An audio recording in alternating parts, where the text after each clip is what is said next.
Hi dear friend, आप सभी देख रहे हैं स्ट्रेंथ ऑफ मटेरियल का ये लेक्चर नंबर 15 है और जिसमें मैं डिस्कस करने वाला हूँ resilience and modulus of resilience. ठीक है, मैं रेजिलियंस और मॉडुलस ऑफ रेजिलियंस डिस्कस करूंगा और भी कुछ प्रॉपर्टीज हैं उसको भी डिस्कस करूंगा।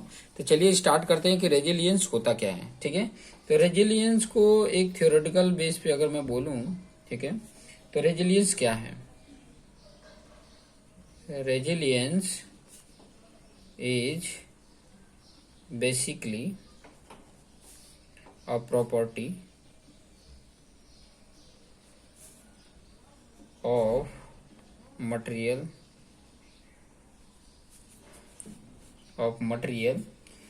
due to that it absorb energy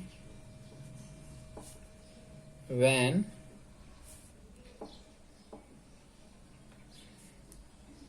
it is deformed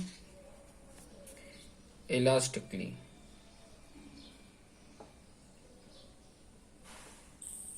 ठीक है, जब वो इलास्टिकली डिफॉर्म होता है तो उस टाइम पे जो एनर्जी ऑब्जर्व करता है उसी एनर्जी को ही बोला जाता है रेजिलियंस। ठीक है, उसी एनर्जी को क्या बोला जाता है? रेजिलियंस बोला जाता है। मतलब ये कह सकते हैं कि strain energy due to axial force, strain energy due to axial force बोल सकते हैं। यहाँ पे लिख सकते हैं कि strain energy due to axial force बोलो या लोड बोलो। ठीक है, एक्सियल फोर्स या लोड।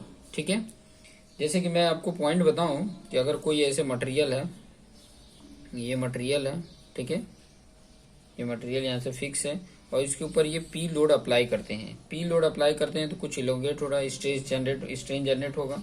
ठीक है, तो ये जो सिग्मा अप्लाई किया गया है वो हमेशा किसके होना चाहिए? इलास्टिकली। मैंने बोला है कि डिफॉर्म इलास्टिकली। इलास्टिकली मतलब जो स्ट्रेस स्ट्रेन कर्व मैंने बताया था, ये पॉइंट जो मैंने ऐसे करके बताया, तो ये वाला जो है ना, ये बी पॉइंट, यहाँ ए पॉइंट, यहाँ पे सी पॉइंट, यहाँ डी ई और यहाँ एफ, यहाँ पे फ्रैक्टर जी पॉइंट, तो यहाँ तक इसके बीच पे, ठीक है, इसके ये जो लाइन है ना, इस पर कहीं पर भी आपका स्ट्रेस लग रहा है ना, ठीक है, तो वो इलास्टिकली, ठीक है, और जो डिफॉर्म हो रहा है, ये जो डिफॉर्म हो रहा है, ठीक है, इलास्टिकली जो डिफॉर्म हो रहा है उससे जो एनर्जी ऑब्जॉर्व करता है, ठीक है, जो एनर्जी ऑब्जॉर्व करता है उसी एनर्जी को ही क्या बोलते हैं? रेजिलियंस बोलते हैं। ठीक है, उसी एनर्जी को क्या बोलते हैं? रेजिलियंस बोलते हैं। मैं आगे एक्सप्लेन करके अच्छे से बताऊंगा कि ताकि आपको सारे पॉइंट समझ में आ जाए। ठीक है, अभी ये जो बी पॉइंट है ना, इसको मैं बोल रहा हूँ कि ये इल्ड पॉइंट है। यहाँ पर ये बी लिख देता हूँ, उससे कम होना चाहिए। ठीक है, ये बी क्या है? इल्ड पॉइंट है। अब बोलोगे कि सर इल्ड पॉइंट तो डी पर आता है, तो प्रैक्टिकल पर्पज के लिए मैंने पहले ही बताया कि ए बी सी डी ये सभी पॉइंटें क्या है? प्रैक्टिकल पर्पज के लिए एक ही हैं। पहले भी मैंने डिस्कस करके बताया था कि प्रैक्टिकल पर्पज के लिए ए बी सी डी सभी एक ही पॉइंट हैं। ठीक है, चलिए इसमें कुछ दूसरा पॉइंट इसमें ही बता देता हूँ। जितने इंपॉर्टेंट पॉइंट है सारे पॉइंट इसी में डिस्कस कर दूंगा कि ताकि आपको आइडियाज मिल जाए। रेजिलियंस इस पॉइंट में आप देखोगे तो पूरा आसानी से समझ में आ जाएगा। जैसे कि व्हेन, एंड करके लिख लो, and when unloading is done, this stored energy will be recovered। ठीक है, यहाँ पर ध्यान देना कि रेजिलियंस का मतलब होता है ना कि stone energy will be recovered. ठीक है, जो रिकवर्ड स्ट्रेन एनर्जी को ही बोला जाता है कि जब अनलोडिंग करोगे ना तो फिर बाद में जो स्ट्रेन एनर्जी लगी थी वो रिकवर हो जाती है। ठीक है, रिकवर भी हो जाती है। मतलब अगर मैं बताऊं कि एक स्प्रिंग है, ठीक है, ये स्प्रिंग है और यहाँ पर ये पी लोड अप्लाई किए तो ये एक्स जितना यहाँ पर डिफॉर्मेशन हो गया, ये एक्स जितना डिफॉर्मेशन आ गया, ठीक है। एक्स जितना डिफॉर्मेशन आ गया तो उसकी एनर्जी के एक्स स्क्वायर आ जाती है, ये आपने पढ़ा होगा, ठीक है। अप्लाइड मैकेनिक्स में भी मैंने बताया था कि इसका स्टीफनेस है, ठीक है, और ये एक्स क्या है, उसका डिफ्लेक्शन है। और रेजिलियंस, अगर मैं बात करूं कि रेजिलियंस किसका ज्यादा होगा, तो यहाँ पर देखोगे कि ऐसी कौन सी मटेरियल है जो स्प्रिंग जो बनाने वाली मटेरियल जो होती है ना, उसकी रेजिलियंस सबसे हाई होती है। तो यहाँ पे लिख सकते हैं ये 1 पॉइंट था, ये 2 पॉइंट, ये तीसरा पॉइंट है। Spring are made of material, spring are made of material having high resilience, ठीक है। हाई रेजिलियंस वाले जो मटेरियल है, ठीक है, हाई रेजिलियंस वाले जो मटेरियल होते हैं उसी मटेरियल का स्प्रिंग बनता है। ध्यान देना कि स्प्रिंग जो मटेरियल बना रहता है उसकी रेजिलियंस पूछे तो हाई होती है अदर मटेरियल के कंपैरिजन में। रेजिलियंस क्या होती है, हाई होती है। ये पॉइंट, इससे रिलेटेड क्वेश्चन बन सकते हैं, ठीक है।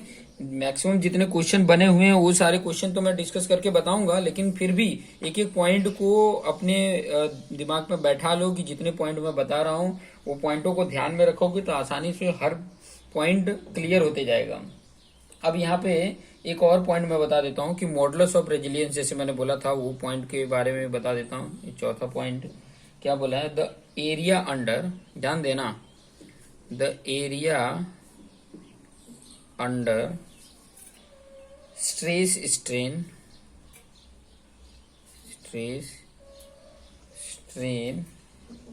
Curve with in elastic limit. ये भी ध्यान देना, इलास्टिक लिमिट की बात कर रहा है। Elastic limit is called modulus of resilience। उसी को मॉडुलस ऑफ रेजिलियंस बोलते हैं, मॉडुलस ऑफ रेजिलियंस बोलते हैं। देखिए रेजिलियंस और मॉडुलस ऑफ रेजिलियंस में डिफरेंट है, मैं आगे यहाँ पे क्लियर कर दूंगा कि रेजिलियंस और मॉडुलस ऑफ रेजिलियंस में डिफरेंट है, ठीक है। तो यहाँ पे जो मॉडुलस ऑफ रेजिलियंस की मैं जो बात कर रहा हूँ, देखो मॉडुलस ऑफ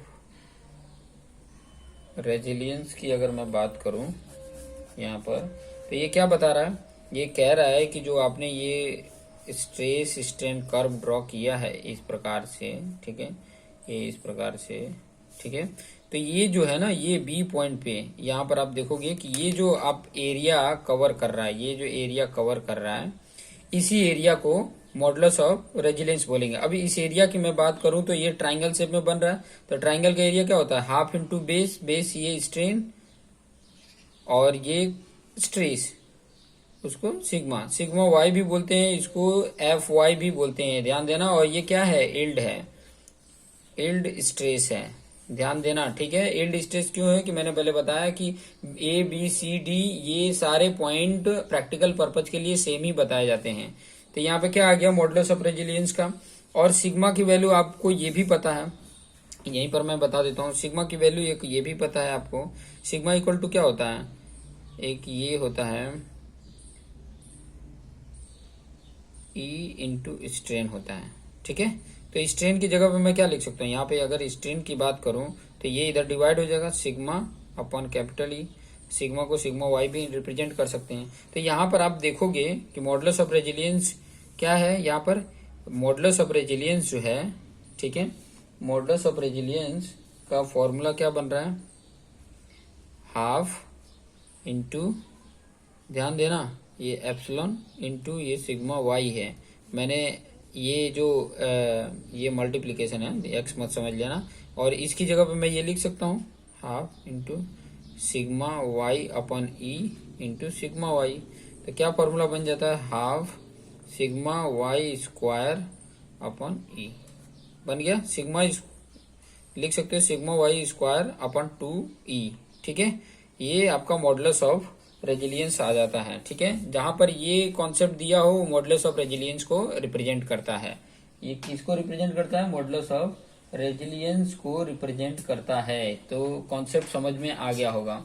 अभी आगे और भी पॉइंट, अभी जैसे कि रेजिलियंस क्या है, ठीक है। अभी ये फॉर्मूला तो आपने देख लिया कि मॉडुलस ऑफ रेजिलियंस है, फिर बाद में रेजिलियंस का क्या फॉर्मूला बनता है, फिर बाद में इन दोनों के बीच में रिलेशन भी आपको पता चल जाएगा। तो चलिए वो भी लिख लेते पॉइंट। रेजिलियंस का आप फॉर्मूला अगर बनाने हैं तो क्या उसका फॉर्मूला है, उसके रिलेटेड मैं बात करूं कि उसका कहता है कि area under load deformation curve with in elastic limit, ध्यान देना, इज कॉल्ड रेजिलियंस, ठीक है, रेजिलियंस। और इसी को और क्या बोलते हैं? रिकवरेबल स्ट्रेन एनर्जी भी बोलते हैं, ध्यान देना। रिकवरेबल स्ट्रेन एनर्जी बोला जाता है, रिकवरेबल स्ट्रेन एनर्जी बोला जाता है। तो लोड डिफॉर्मेशन कर्व देखो, लोड डिफॉर्मेशन, यहाँ पे लोड P बता दिया और डिफॉर्मेशन डेल L, ठीक है, डेल्टा L बोल सकते हो, डेल L बोलते हैं, ठीक है, डेल्टा L। जैसे कि ये मटेरियल था, इसमें ये L0 जितना था और इसका एरिया A0 था और ये इतना P लोड के कारण ये इतना बढ़ गया, डेल L जितना बढ़ गया, ठीक है। तो इसका इस तरीके का कर्व होगा। तो ये जो एरिया रिप्रेजेंट कर रहा है, ये B पॉइंट है, तो ये जो एरिया रिप्रेजेंट कर रहा है वो एरिया रेजिलियंस को बताएगा, ठीक है, रेजिलियंस को बताएगा। तो एरिया क्या होगा? हाफ इंटू बेस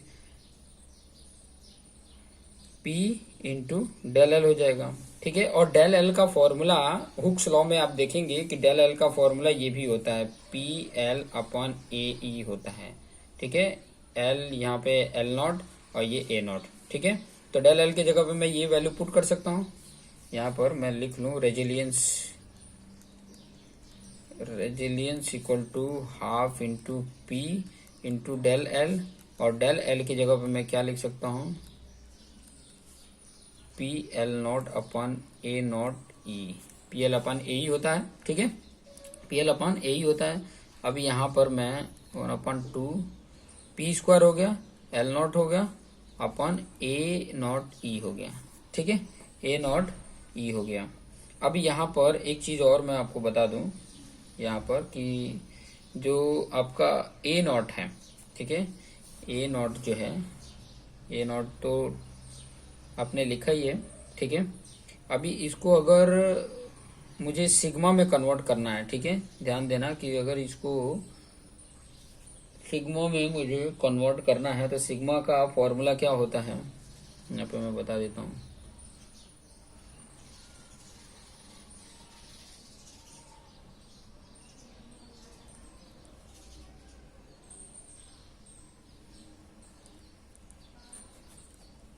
यहाँ पर ये वाला फॉर्मूला तो आपने, चलो कोई बात नहीं, मैं यहाँ पर बता देता हूँ, ठीक है।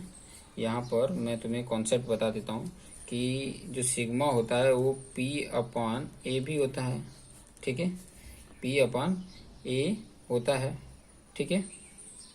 और जो L0 है, L0, ठीक है। तो यहाँ पर मैं एक काम कर लेता हूँ, देखो ये 1/2 है, ये P स्क्वायर है, ठीक है।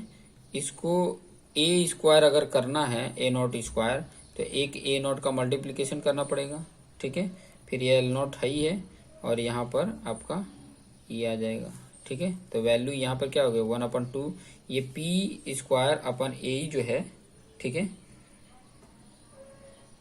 P square upon A। देखो ये वाला कॉन्सेप्ट तो मैं बाद में भी बता दूंगा, चलो फिर यहीं पे देख लो। यहीं पे ये क्या हो गया? Sigma Y into A0 into L0, ठीक है।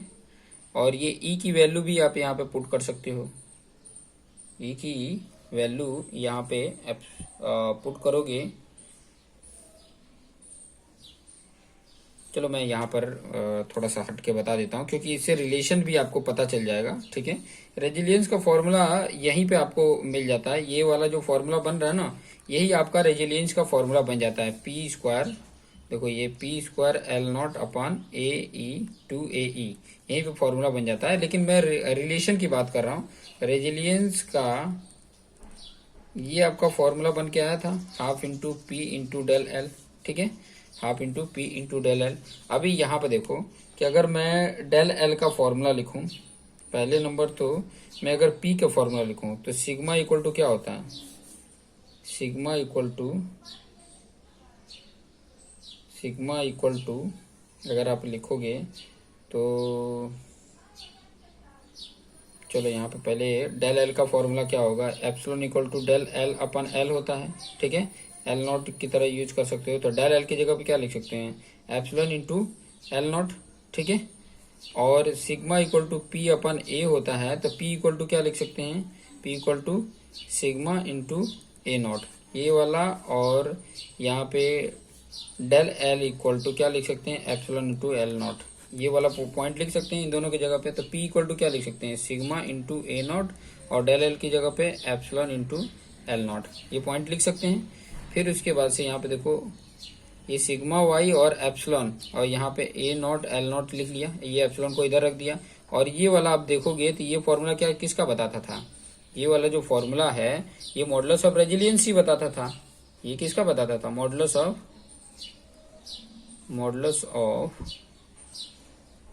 रेजिलियंस ही बता रहा था, मॉडुलस ऑफ रेजिलियंस। और ये क्या है, ये उसका वॉल्यूम है। तो आप यहाँ पे फॉर्मूला भी इसका देख सकते हो, रिलेशन भी देख लेते हो कि रेजिलियंस जो होता है वो modulus of resilience into volume के इक्वल होता है, ठीक है। तो ये ध्यान रखना, ये पॉइंट को ध्यान में रखना। और यहाँ पे एक ये भी फॉर्मूला आपके साथ बन के आ गया, ठीक है, ये भी फॉर्मूला आपका बन के आ गया कि P square L naught upon two A E, ये भी फॉर्मूला यहाँ पर बन के आ जा रहा है रेजिलियंस का, ठीक है। तो ये भी कॉन्सेप्ट जहाँ पे पी दिया हो, लेंथ दिया हो, ए ई दिया हो, तो वहां पर अगर रेजिलियंस फाइंड आउट करना हो तो ये फॉर्मूला यूज करके आप फाइंड आउट कर सकते हैं कि उसकी मटेरियल की रेजिलियंस कितनी है, ये आपको आइडियाज मिल जाएगा, ठीक है। तो ये पॉइंट आपको अच्छे से समझ में आ गया, ठीक है। फिर बाद में एक क्वेश्चन है जिसमें आपको आसानी से समझ में आ जाएगा। ये क्वेश्चन है, बहुत इंपॉर्टेंट क्वेश्चन है, जो गेट जो है ना 2008 में पूछा था। मैं क्वेश्चन लिख रहा हूँ, ठीक है। क्वेश्चन क्या है, बहुत इंपॉर्टेंट क्वेश्चन है कि अ वर्टिकल रॉड है of P Q vertical rod है, ऑफ लेंथ जो है वो एल है, is fixed at its top and P, मतलब एक ये इस तरीके का रॉड है, ठीक है, ये एक रॉड है जो पी पॉइंट पे एक जगह फिक्स है, ठीक है। End to the bottom end, ये जो एंड पी जो है ये क्या है, टॉप एंड जो है एंड पी है, और पी जो है ये फिक्स है, ठीक है। End has a flange fixed to the bottom, एक बॉटम में फ्लेंज फिक्स है, इस तरीके का फ्लेंज है, ठीक है। एंड क्यू वेट, ये एंड जो क्यू एंड है यहाँ पर एक फ्लेंज ये फिक्स है, ठीक है। अब यहाँ पर ध्यान देना, बहुत इंपॉर्टेंट है, ठीक है। मैं पॉइंट जो जैसे जैसे क्वेश्चन बन रहा है वैसे उसे बताते जा रहा हूँ, ठीक है। आगे बोल रहा है कि अ वेट W इज ड्रॉप्ड, एक वेट है dropped vertically from a height h, और h क्या है, ये तो l लेंथ है क्वेश्चन में बोला है, और h बोला है लेस देन l, ठीक है, ऑन द फिगर, ठीक है। The axial stress in the rod reduced by, ठीक है। किस कारण से स्ट्रेस जो है ना, एक्सियल स्ट्रेस, वो रिड्यूस होगा। ऑप्शन देखो क्या क्या दिया है। ऑप्शन दिया है ये increasing the length of the rod. B option दिया है decreasing the length of the rod. C option दिया है decreasing the area of cross section of the rod. और डी ऑप्शन दिया है increasing of modulus of elasticity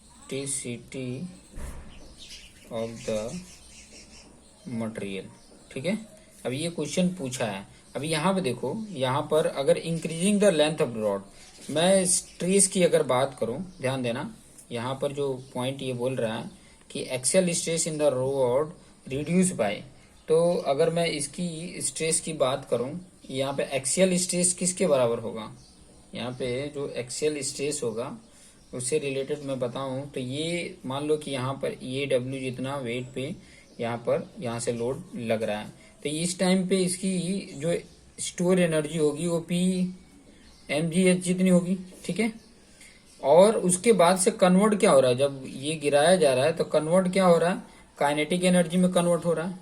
मतलब मैं ये बोलूं कि जो इसकी एनर्जी है, काइनेटिक एनर्जी, वो क्या है, हाफ एम वी स्क्वायर। और ये किसके है, उसकी स्टोर एनर्जी, मतलब उसकी रेजिलियंस जितना। तो रेजिलियंस का क्या फॉर्मूला है, sigma square upon 2E into volume, यही है, ठीक है। तो ये दोनों को अगर मैं इक्वल करूं, यहाँ पर ध्यान देना कि ये दोनों के इक्वल करने पे ये एम जी एच है equal to sigma square upon 2E into A L हो जाएगा। ये जो है ये मॉडुलस ऑफ रेजिलियंस का है और ये वॉल्यूम है, ठीक है। तो ये पूरा रेजिलियंस के इक्वल हो जाएगा ये एमजीएच, ठीक है। ये जो एनर्जी है काइनेटिक एनर्जी में हो रही है, तो ये एनर्जी स्टोर हो रही है, तो ये इसके इक्वल हो गया। अभी यहाँ पे ध्यान दो, यहाँ पर ये क्या है, ये एमजीएच डब्ल्यू जितना होता है, ठीक है, डब्ल्यू जितना। तो यहाँ पर अगर सिग्मा स्क्वायर में अगर लिखूं तो ये इधर मल्टीप्लीकेशन होगा, ये डिवाइड होगा, तो ये क्या हो रहा है, ये इधर जाएगा तो डब्ल्यू एच, ठीक है, into 2 into E upon A L. ये सिग्मा की वैल्यू आ रही है, ठीक है, स्ट्रेस की वैल्यू आ रही है। अब इस पे आप बता सकते हो कि स्ट्रेस जो है, ये जो स्ट्रेस है वो रिड्यूस हो रहा है, ये कम कब होगा, जब ये ज्यादा होगा, ये ज्यादा होगा चाहे ये ज्यादा होगा, तब ये आपका स्ट्रेस रिड्यूस होगा। ये ज्यादा होना मतलब इनवर्सली है, तो ये वैल्यू ज्यादा होगी तब ये कम हो सकता है। तो रिड्यूस होने की बात किया है, तो ये ज्यादा मतलब यहाँ पे देखो क्या बोला, increase the length of the rod. ये अगर इंक्रीज होगा तो ये पॉइंट तो राइट हो रहा है, ठीक है, कह रहा है। तो दूसरा पॉइंट देख लेते हैं, decrease the length of the rod, तो ये तो पहले ही गलत हो गया। ये अगर डिक्रीज होगा तब तो ये इंक्रीज हो जाएगा, ठीक है। ऐसे घुमा के देखो, ये गेट 2018 में है, तो ईएससी में ऐसे ईएससी का गेट में पूछ लेता है, गेट का कभी ईएससी में पूछ लेता है। तो कॉन्सेप्ट समझे रहोगे तो आप क्वेश्चन कर लोगे, ठीक है। अभी यहाँ पे देखो ये वाला रॉन्ग है, decrease the area of the cross section. देखो ये एरिया अगर डिक्रीज होगा तब तो ये इंक्रीज होगा, तो ये भी रॉन्ग। फिर बाद में increase the modulus of elasticity of the rod. यहाँ पे ध्यान दो, यहाँ पे मॉडुलस ऑफ इलास्टिसिटी है, ये अगर इंक्रीज होगी तो ये भी इंक्रीज होगा, क्योंकि ये डायरेक्टली प्रोपोर्शनल है। ये इंक्रीज होगी तो ये इंक्रीज होगी, लेकिन रिड्यूस होने की बात क्या है, तो ये भी रॉन्ग होगा, तो ये ऑप्शन राइट हो जाता है, ठीक है, ये ऑप्शन राइट हो जाता है। तो इस तरीके के क्वेश्चन को आप देखोगे तो आसानी से आपको पॉइंट समझ में आ जाएगा। नेक्स्ट टॉपिक है मेरा टफनेस, ठीक है। नेक्स्ट टॉपिक में बात करने वाला हूं टफनेस। नेक्स्ट टॉपिक जो है वो है toughness.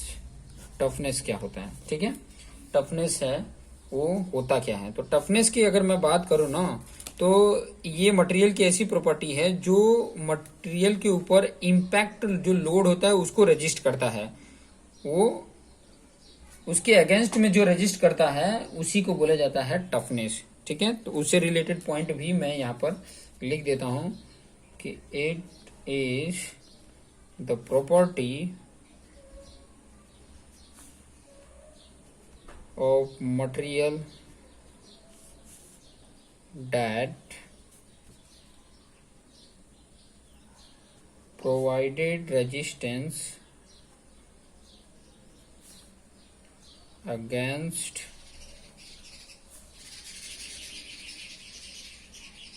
impact loading. Impact loading के अगेंस्ट में जो रेजिस्टेंस प्रोवाइड करता है, ठीक है, वो मटेरियल की प्रॉपर्टीज को टफनेस बोला जाता है। ठीक है, उस मटेरियल की प्रॉपर्टीज को क्या बोला जाता है? टफनेस बोला जाता है। ठीक है, मतलब यहाँ पे मैं बताऊं कि जो इम्पैक्ट लोडिंग है उसके अगेंस्ट में जो रेजिस्टेंस होता है उसको टफनेस बोला जाता है। ठीक है, यहाँ पे ध्यान देना, इम्पैक्ट अगर टेस्टिंग करनी है तो वो उसकी मटेरियल का टेस्ट अगर कर रहे हो तो वो क्या बताएगा? उसका टफनेस बताएगा। ठीक है, पहले भी एग्रीगेट की टेस्टिंग पे भी मैंने बताया था। ठीक है, और कुछ इंपॉर्टेंट पॉइंट बता दूं कि टफनेस जो है, toughness is basically property of material due to that it absorb mechanical energy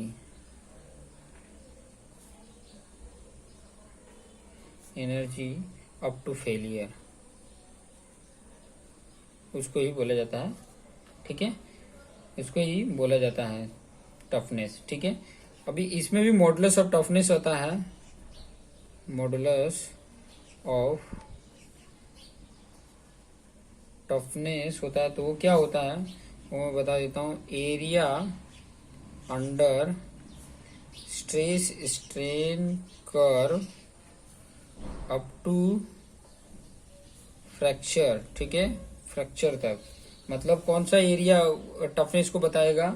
ये स्ट्रेस स्ट्रेन कर्व मैं यहाँ पे बना रहा हूँ,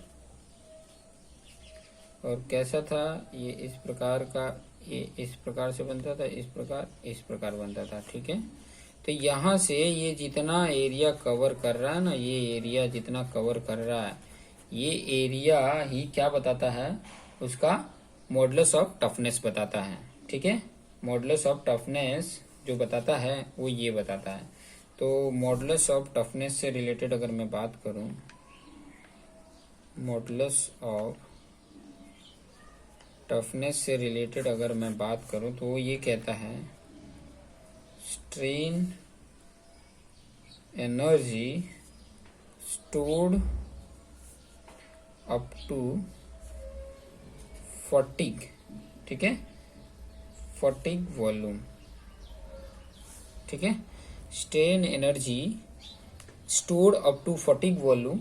ठीक है, उसी को बोला जाता है मॉडुलस ऑफ टफनेस। ठीक है, मॉडुलस ऑफ टफनेस। अभी यहाँ पर अगर मैं बात करूं कि कास्ट आयरन ले रहा हूं और माइल्ड स्टील ले रहा हूं, तो इसमें अगर मुझे मैं पूछूं कि इनमें किसका टफनेस ज्यादा है, cast iron and mild steel की अगर मैं बात करूं तो इनमें टफनेस किसका ज्यादा है? ठीक है, टफनेस की अगर मैं बात करूं तो किसका ज्यादा है? तो आपको अगर पता चलेगा तो अगर इन दोनों के स्ट्रेस स्ट्रेन कर्व ड्रॉ करते हैं तो आपको पता चलता है कि किसका टफनेस ज्यादा होगा। तो चलिए मैं ड्रॉ करके यहाँ पे बता देता हूँ। जब कास्ट आयरन, देखो कास्ट आयरन, माइल्ड स्टील, फिर बाद में पिग आयरन के बारे में बताए थे, रॉट आयरन के बारे में बताए थे, तो मैं बता देता हूँ, ये यहाँ पे लिख भी देता हूँ। ये रॉट आयरन था, फिर यहाँ माइल्ड स्टील था, फिर बाद में कास्ट आयरन, फिर पिग आयरन। बार बार ये मैं रिवाइज इसलिए करा रहा हूँ, यहाँ से कार्बन का कंटेंट क्या होता है? बढ़ते जाता है, कार्बन कंटेंट बढ़ते जाता है। ठीक है, तो कार्बन कंटेंट बढ़ने से उसकी स्ट्रेंथ तो ज़्यादा हो जाएगी लेकिन डक्टिलिटी कम हो जाती है। तो अगर मैं इसको बताऊँ, कास्ट आयरन का इस प्रकार यहाँ पर ही जाके फ्रैक्चर हो जाता है, लेकिन माइल्ड स्टील का अगर देखेंगे तो ये इस प्रकार से आके यहाँ पर जाके फ्रैक्चर होता है। ठीक है, यहाँ पे फ्रैक्चर हो, तो ये वाला एरिया ज्यादा है कि ये वाला आपका एरिया ज्यादा है? तो माइल्ड स्टील का ज्यादा होगा, तो ये इसका टफनेस ज्यादा होता है।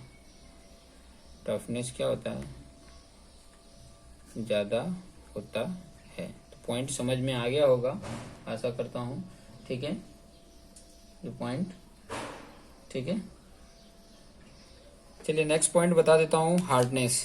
ठीक है, नेक्स्ट पॉइंट जो है वो है हार्डनेस। ठीक है, हार्डनेस क्या होता है? तो सिंपल सा हार्डनेस याद रखना कि मतलब रेजिस्टेंस अगेंस्ट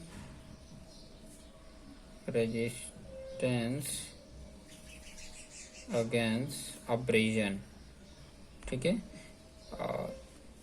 स्क्रैच भी बोल सकते हो अब्रेजन को, और स्क्रैच भी बोल सकते हो। जैसे कि इसके ऊपर अगर मैं स्क्रैच बनाऊं, यहाँ पे देखो स्क्रैच बन रहा है, यहाँ पर देखो ये स्क्रैच बन रहा है, मतलब हार्डनेस इसका कम है। ठीक है, स्क्रैच नहीं होना चाहिए। ठीक है, स्क्रैच अगर हो रहा है, ठीक है, तो उसकी हार्डनेस कम है। स्क्रैच नहीं हो रहा है मतलब हार्डनेस उसकी अच्छी मटेरियल है। ठीक है, हार्डनेस वो अच्छा है। ठीक है, तो जो मतलब उसको स्क्रैच नहीं होने देता है, तो इसका मतलब उसकी हार्डनेस अच्छी है। सिंपल से याद रखो। अभी इसका डेफिनेशन लिखना है तो इसे लिख सकते हो, it is a property of material that provide resistance against abrasion. ठीक है, रेजिस्टेंस अगेंस्ट एब्रेजन बोल सकते हैं, रेजिस्टेंस अगेंस्ट स्क्रैच बोल सकते हैं। ये सारे पॉइंट यहाँ पर लिख सकते हैं। ठीक है, नेक्स्ट जो पॉइंट है वो है मैलेबिलिटी। यहाँ पे मैं बता देता हूँ, मैलेबिलिटी। नेक्स्ट जो पॉइंट है वो क्या है? मैलेबिलिटी। तो मैलेबिलिटी क्या होता है वो पॉइंट मैं बता देता हूँ। Ability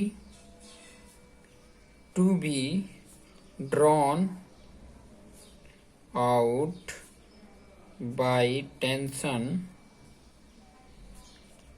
to a small section without failure.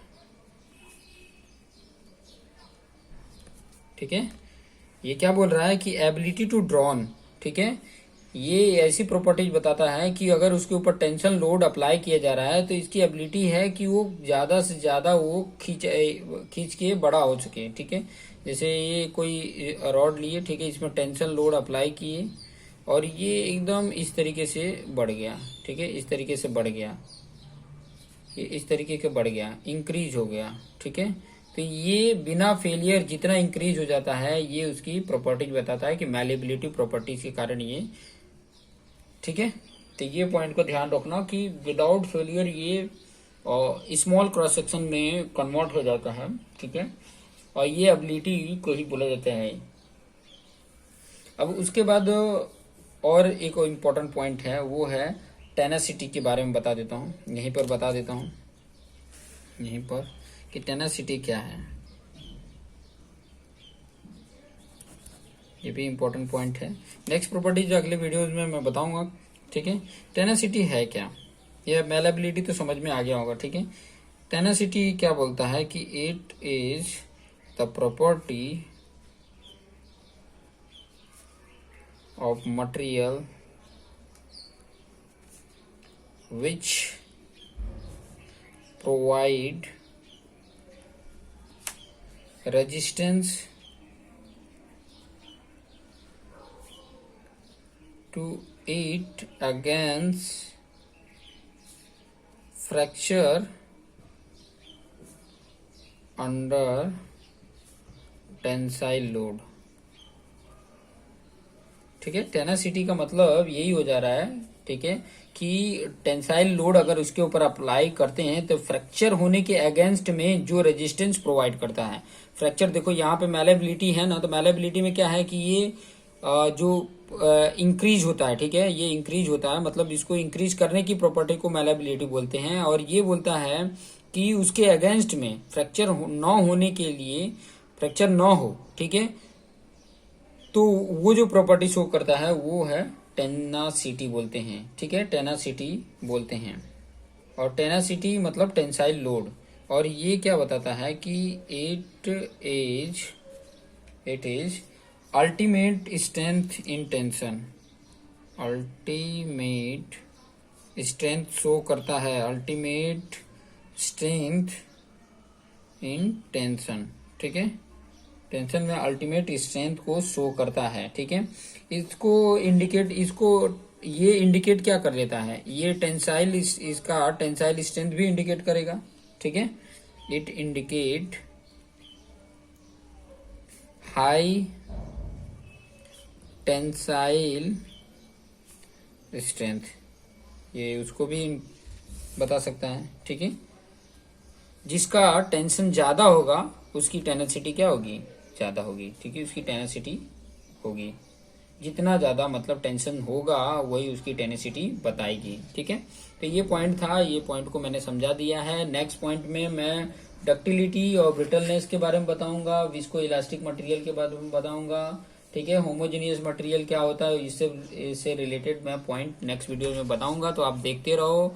और अगर आप नए हो तो चैनल को सब्सक्राइब कर लो और मैक्सिमम ट्राई करो कि 20 साल 25 साल के पेपर को सॉल्व करो। ठीक है, उसमें जो भी क्वेश्चन है, मैं वैसे भी क्वेश्चन तो आपको प्रोवाइड करने ही वाला हूँ। ठीक है, क्वेश्चन की सोल्यूशन प्रोवाइड करूंगा, लेकिन फिर भी आप पहले से प्रैक्टिस करो, क्वेश्चन देखो कितने आपको आ रहे हैं थियरी के बेस पे, तो आपको आइडियाज मिल जाएगा। ठीक है, तो देखते रहो और अपने आप को बेटर बनाते रहो। Thank you for watching this video.